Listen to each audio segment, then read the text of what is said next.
Recebi a mensagem em uma quarta-feira à tarde. Jantar no restaurante Solar às 19h. Temos grandes notícias. Era da minha mãe, enviada para o chat do grupo familiar, do qual geralmente sou a última a ouvir. Sem contexto, sem mensagens extras. Apenas isso. Mas o que me chamou a atenção não foi o lugar ou a hora. Foi o tom. A palavra grande parecia intencional. Como se eles quisessem que eu fosse curiosa. Como se me quisessem lá. E eu fui. Porque não importa o quão distantes as coisas tenham. Parecido ultimamente. Eles ainda são minha família, certo? Lembro-me de entrar no estacionamento naquela noite. O sol estava começando a se pôr, mergulhando sombras longas no pavimento. Respirei fundo antes de sair do carro, ajustando a gola do meu uniforme de enfermeira. Não tive tempo de trocar. Meu turno tinha terminado tarde, e eu corri sem nem pegar o jantar. Mas parte de mim estava animada. Talvez as coisas estivessem finalmente mudando. Talvez desta vez eu fosse parte de algo. Quando entrei no restaurante, já podia ouvir as risadas. Virei a esquina na sala de jantar privativa e congelei. Lá estavam eles. Minha mãe Gabriela, bebendo vinho e sorrindo como se estivesse posando para uma capa de revista. Meu pai Paulo, braços cruzados, acenando educadamente enquanto ouvia Sofia. E Sofia, minha irmã mais nova, estava brilhando. Com seu cabelo, maquiagem recém-estilizada e impecável. Cercada pela atenção de todos, como sempre. Até mesmo meu avô Antônio estava lá, sentado na ponta da mesa, quieto como sempre, mas presente. Todos estavam lá, exceto eu. Ninguém havia me reservado um assento, mas essa não foi a primeira coisa que notei. Meus olhos pousaram na enorme faixa branca esticada na parede do fundo. Parabéns à nossa filha verdadeira. Letras grandes e em negrito, brilhantes, alto. Me atingiu como um tapa. Fiquei lá, tentando entender. Ninguém parecia chocado ao me ver, ninguém se desculpou.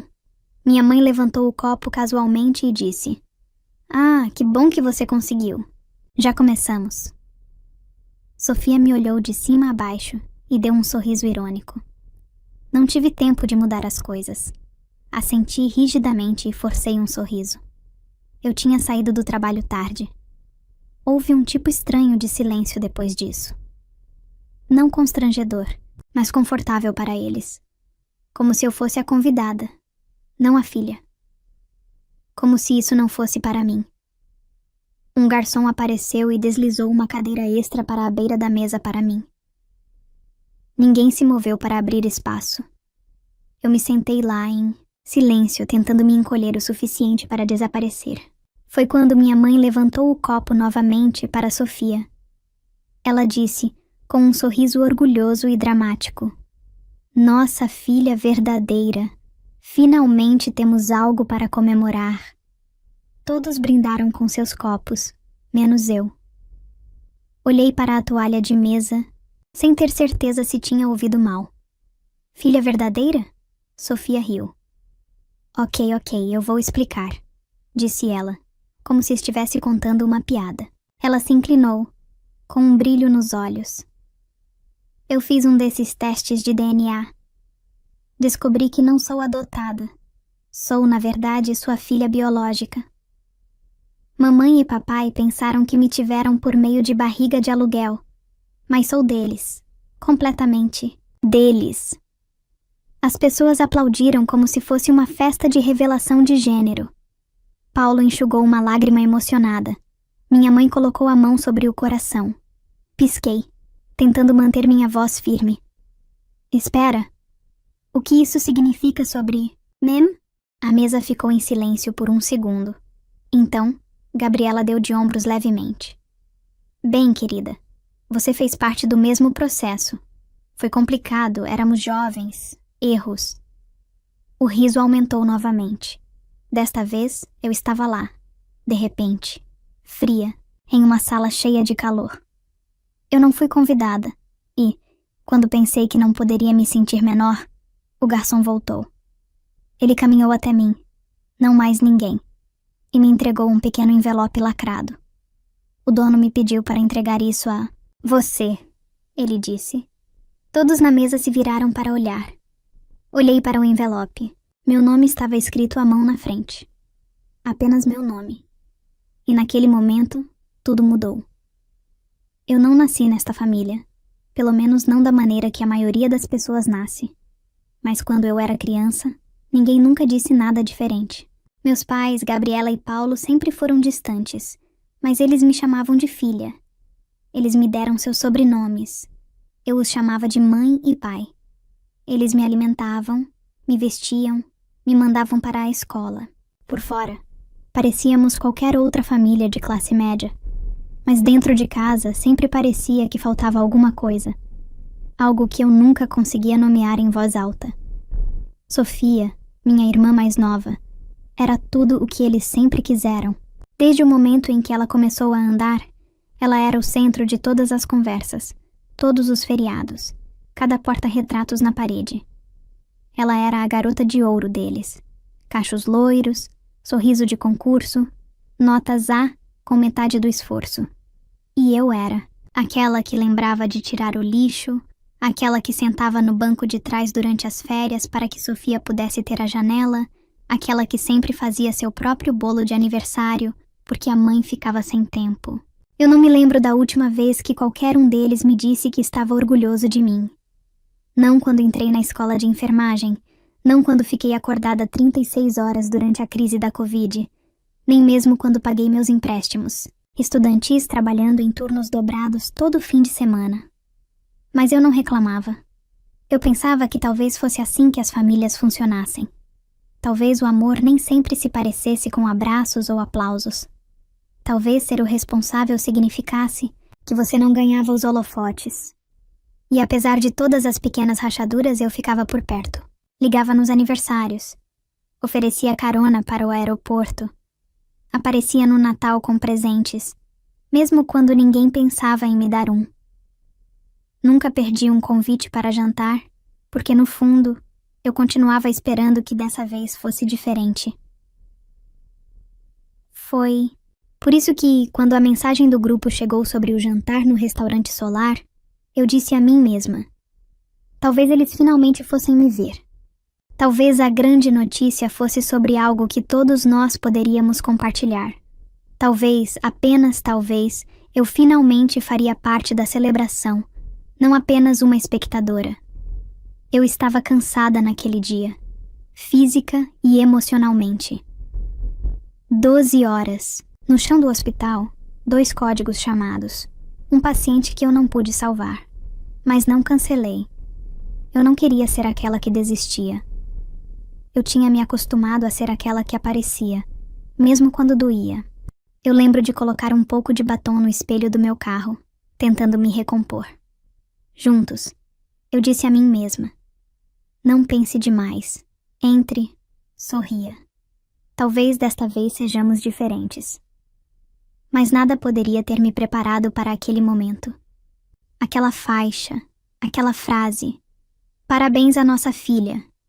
Não era apenas uma festa, era uma declaração, uma linha desenhada com glitter entre quem pertencia e quem não pertencia. E o jeito que eles olharam para mim quando perguntei: o que isso significa sobre mim? Como se eu fosse a única a tornar as coisas desconfortáveis, como se eu estivesse exagerando em algo que eles achavam ser uma piada inofensiva. Aquilo me disse tudo o que eu precisava saber. Ainda assim, eu não fui embora. Não imediatamente. Fiquei naquela cadeira com as mãos no colo e meu coração batendo fora de ritmo. Esperei que alguém, qualquer um, notasse a dor no meu rosto para perguntar se eu estava bem, mas ninguém fez isso. E então, o envelope chegou. O garçom o colocou gentilmente, respeitosamente, como se fosse algo sagrado. O exterior era simples, apenas meu nome, em tinta preta. Clara. Eu não via meu nome escrito assim há anos, não escrito à mão, não como se importasse. E foi aí que eu soube que isso não fazia parte do plano deles. Isso não era algo que eles arranjaram. Isso era algo diferente. Alguém sabia que eu precisaria desse momento, que eu precisaria da verdade. E de alguma forma, eles se certificaram de que ela me encontrasse. Minhas mãos tremiam quando eu o peguei. Eu não sabia ainda, mas o que estava dentro daquele envelope iria virar tudo o que eu achava que sabia de cabeça para baixo. Não apenas sobre aquele jantar, mas sobre toda a minha vida. Eu não abri o envelope imediatamente.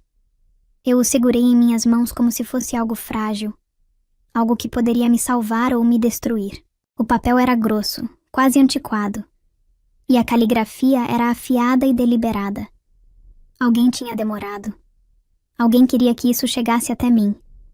E eu não sabia se isso me apavorava ou me dava esperança. Mas eu não conseguia abrir. Não estava lá. Não enquanto eu ainda estava cercada por pessoas que fingiam que eu não existia. Coloquei no bolso do meu casaco e olhei para cima. A conversa tinha mudado sem mim. Sofia agora estava falando sobre seu teste de DNA, como se fosse o clímax de uma comédia romântica. Eu honestamente só fiz isso por diversão, ela disse, girando seu vinho.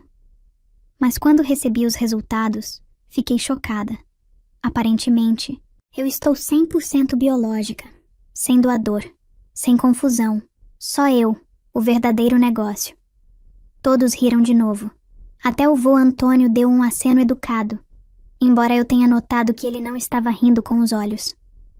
Finalmente, encontrei minha voz e perguntei baixinho: então, o que isso significa sobre mim? Por um segundo, ninguém disse nada.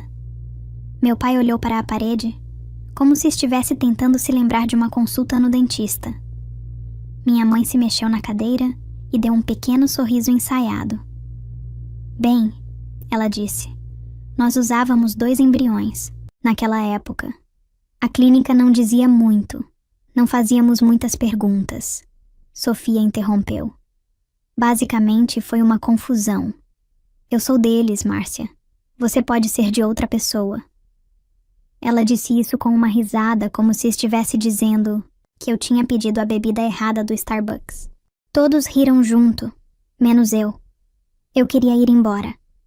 Eu queria gritar, mas fiquei sentada lá, completamente imóvel, como se meu corpo tivesse se separado do quarto. Minha mãe estendeu a mão sobre a mesa para se servir de mais água. Isso não muda nada, realmente. Ela acrescentou casualmente.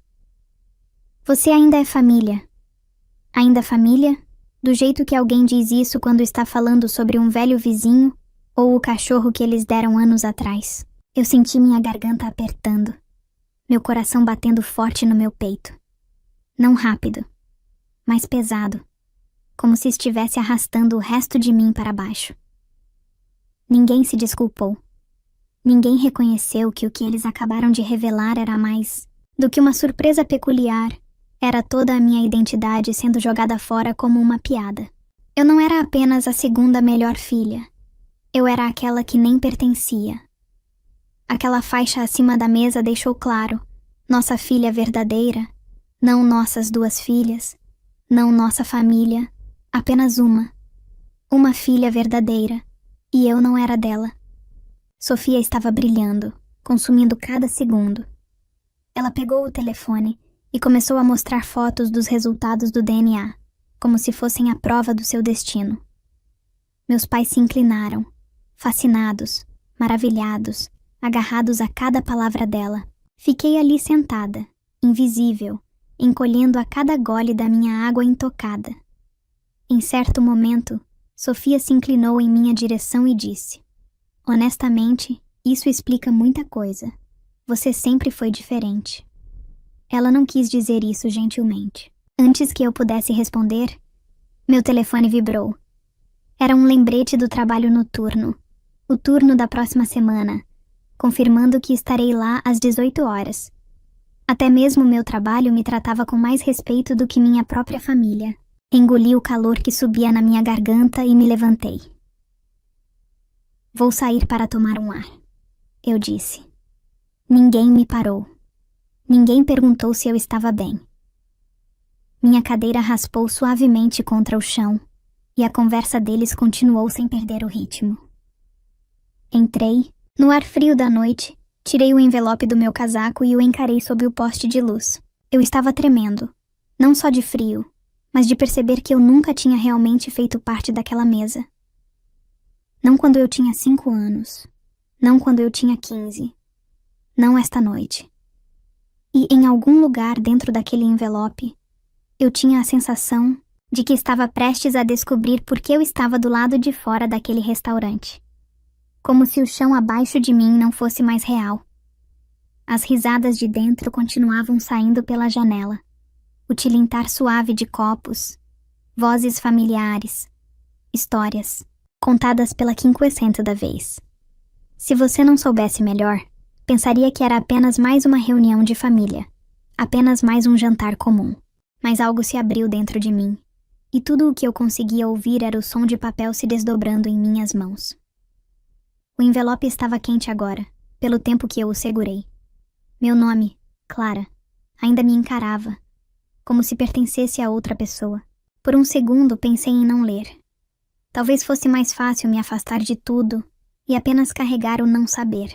Mas eu passei a maior parte da minha vida fazendo exatamente isso. Engolindo silenciosamente coisas que não faziam sentido, desculpando os olhares frios, fingindo que o amor deles parecia o suficiente. Eu estava farta de fingir. Então, eu rasguei o lacre. Dentro, havia uma única folha de papel dobrada. A caligrafia me parou de repente. Inclinada, elegante, cursiva, familiar, de uma forma que eu não consegui identificar a princípio. Então me dei conta. Vô Antônio. Eu não via sua caligrafia desde que eu era criança, quando ele costumava me enviar cartões de aniversário com notas de R$ 2 dentro. Ele tinha parado anos atrás, ou talvez alguém o tivesse feito parar. Eu abri a carta. Clara, se você está lendo isso, significa que eles finalmente te contaram. Ou talvez eles te contaram apenas o suficiente para te machucar, não o suficiente para explicar. Eu esperei anos por esse momento. Há algo que eu precisava dizer há muito tempo, mas me pediram para não dizer, e eu mantive essa promessa até agora. Eu mal conseguia respirar. Você nunca deveria terminar com eles. Sua mãe, sua verdadeira mãe, era a melhor amiga da minha filha. O nome dela era Camila Almeida. Ela era forte, feroz, gentil. Ela queria você mais do que tudo. Mas ela morreu, em um acidente de carro quando você era apenas um bebê. Ninguém mais fala sobre ela.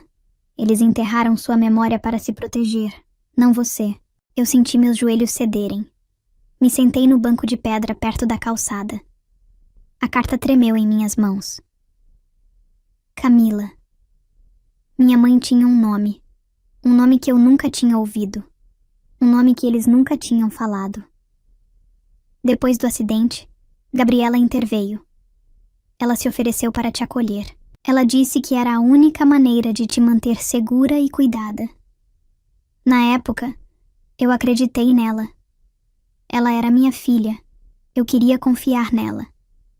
Mas a verdade é que ela não te tirou por amor. Ela te tirou por culpa e orgulho. Ela não queria criar a filha da melhor amiga dela. Ela queria apagá-la. Eu tentei, Clara. Eu tentei te manter por perto. Mas Gabriela não queria que eu me envolvesse. Ela disse que eu confundia as coisas. Ela disse que era melhor para você se você simplesmente seguisse em frente. Lembrei-me de como meu avô costumava me puxar de lado em reuniões de família e sussurrar coisas como: você é mais forte do que eles imaginam. Ou, você vê as coisas claramente, assim como sua mãe. Eu pensei que ele estava falando de Gabriela. Agora eu sabia que ele não estava. Eu guardei as coisas de Camila. Cartas, diários, fotos. Eu tenho uma dela te segurando no hospital, sorrindo. Tanto que você pensaria que ela era a mulher mais sortuda do mundo. Ela era. Você era um milagre dela. Você ainda está aqui. Venha me ver esta noite. Eu ainda estou aqui. Vou te contar tudo. Com amor, vô Antônio. A carta escorregou dos meus dedos, pousando suavemente no meu colo, como se tivesse entregue seu peso final. Meu peito parecia estar desabando e se expandindo de uma só vez. Cada parte de mim que estava esperando para ser escolhida, para ser incluída, para ser vista, de repente pareceu irrelevante. Eu não queria mais ser vista por eles. Eu não precisava ser. Olhei para a janela do restaurante. Minha família, as pessoas que eu pensava que eram minhas, ainda estavam conversando, ainda estavam comemorando, ainda vivendo no centro de sua própria história, onde eu nunca pertenci verdadeiramente. Eles não perderam nada esta noite, mas eu encontrei algo.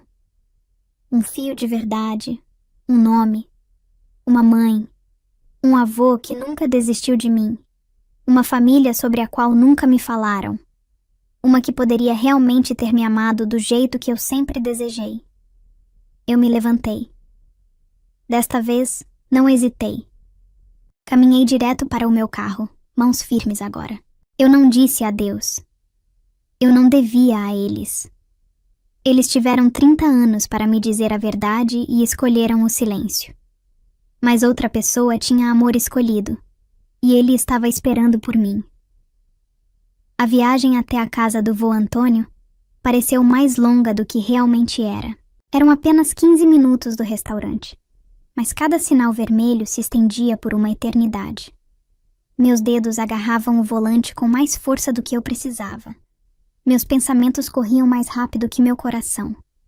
Eu estava tremendo, não de medo, mas da atração avassaladora de algo que eu nunca havia sentido antes. Verdade. Eu não sabia o que encontraria quando chegasse lá. Eu só sabia que tinha que ir. Quando entrei na garagem, a luz da varanda dele já estava acesa. Ele estava sentado no balanço, exatamente como fazia quando eu era pequena. Naquela época, eu subia no assento ao lado dele e fazia perguntas sobre tudo. Eu o pensava como o único adulto que realmente me ouvia. Agora eu sabia por quê. Ele se levantou lentamente quando me viu. Sem palavras no começo, ele apenas abriu os braços, e eu caminhei para eles, como se estivesse voltando para casa. Ele me segurou por mais tempo do que eu esperava, mais tempo do que qualquer um fez em anos. Quando ele se afastou, seus olhos estavam vidrados, mas sua voz era firme.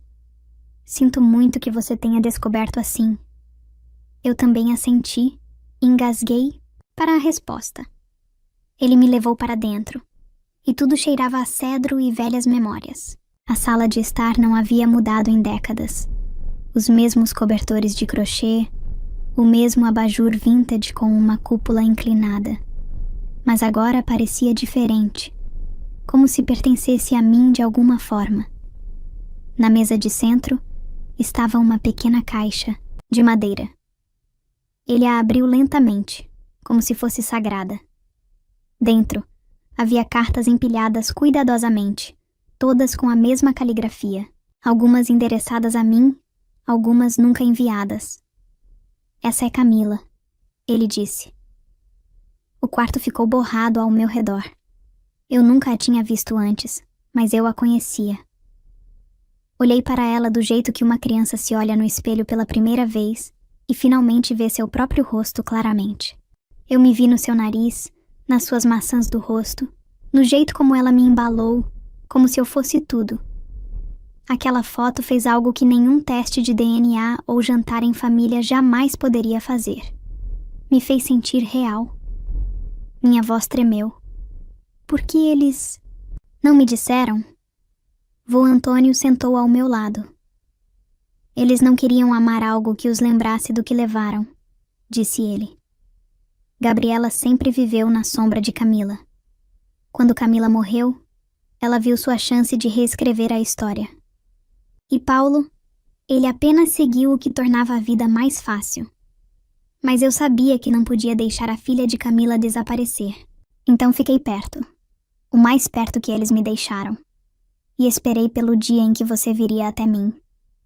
Ele puxou um envelope desbotado, marcado. Para Clara, quando ela estiver pronta. Era a letra da minha mãe. Eu o abri lentamente. Mãos tremendo, coração aberto. Minha querida Clara, se você está lendo isso, significa que eu não pude ficar tempo suficiente para criá-la. E eu sinto muito por isso. Mas eu preciso que você saiba algo que ninguém mais pode tirar. Você foi desejada. Você foi escolhida. Você foi amada. Se eles tentaram fazer você se sentir pequena, é porque estavam com medo de quão grande seu coração poderia ser. Não. Deixe que eles diminuam sua luz. Você é minha, e eu sou para sempre sua mãe. Lágrimas rolaram livremente. Não de tristeza, mas de reconhecimento. Pela primeira vez na minha vida, eu não estava questionando se eu importava. Eu sabia que importava. E eu sabia quem eu era. Eu não era a filha que sobrou. Eu não era um fardo. Eu não era a garota que teve que ganhar seu lugar na mesa. Eu era a filha de Camila Almeida. Amada. Lutada por. Escolhida. Olhei para o vô Antônio e sorri através das lágrimas. Eu quero saber tudo. Ele sorriu de volta. Então vamos. Começar. Fiquei na casa do vô Antônio naquela noite. Conversamos até quase 3 horas da tarde do dia seguinte. De manhã, ele me mostrou mais cartas, mais fotos, pedaços de uma vida que eu estava vivendo à margem, sem nunca saber. Descobri que minha mãe, Camila, tinha sido professora de música. Ela costumava cantar para mim todas as noites, enquanto eu ainda estava em sua barriga. Ela me chamava de Lena Bug, em suas anotações de diário. Planejava me criar sozinha. Estava assustada, mas era orgulhosa e corajosa. Cada frase que eu lia parecia oxigênio, depois de anos respirando por um canudo. Naquela manhã, tomei minha decisão. Eu não voltaria para aquela casa. Nem para os sorrisos de lado de Gabriela ou de Paulo. Desapego educado? Não. Ao tom zombeteiro de Sofia? Não. Aquela mesa de jantar onde o amor era servido com condições? Também não. Eu não estava com raiva. Não mais. Eu estava cansada. Cansada de esperar que eles mudassem. Cansada de tentar me encaixar em um espaço que nunca foi construído para mim. Em vez disso, eu me escolhi. Alguns dias depois, entrei com uma petição para mudar legalmente meu nome. Clara Almeida. Na primeira vez em que disse isso em voz alta, no tribunal, senti algo se acomodar dentro de mim, como uma peça de quebra-cabeça finalmente se encaixando. Meu nome verdadeiro. O nome da minha mãe. Minha verdade. Me mudei temporariamente para o quarto de hóspedes do vô Antônio. As paredes estão cobertas com fotos de Camila e de seus alunos. Seu violino está pendurado na porta. Peguei algumas de suas músicas, canções de ninar suaves, e as toco em um teclado que comprei para a casa. A música parece uma língua que falamos ao longo do tempo. E no meio de tudo isso, continuei trabalhando. A enfermagem não para, mesmo quando seu mundo se despedaça e se reconstrói. Mas eu trabalho diferente agora. Sorrio mais. Escuto mais atentamente. Comecei a orientar novos alunos. Carrego uma foto de Camila no meu porta-crachá. Não porque preciso que os outros vejam, mas porque finalmente quero vê-la comigo. Não falo mais com Gabriela ou Paulo. Não, por despeito, mas por respeito próprio. Sofia enviou algumas mensagens. Uma delas dizia: "Eu não sabia que isso te machucaria tanto." Eu nunca respondi. Deixá-los voltar seria como entregar-lhes um martelo, depois de passar meses me colando, de volta. E estou farta de ser quebrada pelo conforto dos outros. O que aprendi é que família não é algo em que você nasce. É algo que você constrói. É quem aparece quando todo o resto desmorona. É quem diz a verdade quando é difícil. É quem deixa a luz acesa e espera você voltar para casa, mesmo quando todos os outros se esqueceram de que você existe. Pensei que não era ninguém por tanto tempo, mas eu era um milagre de alguém. Eu era amada por uma mãe que nunca conseguiu me ver crescer. mas me deu tudo o que tinha, enquanto pôde. Fui protegida por um avô, que esperou décadas para me devolver minha própria história. E eu, finalmente, aprendi a me amar com aquela mesma energia feroz e incondicional. Então, aqui está o que eu diria a qualquer um que já se sentiu como um estranho na própria família. Você não é o problema. Você não é menos porque eles não conseguiram ver seu valor.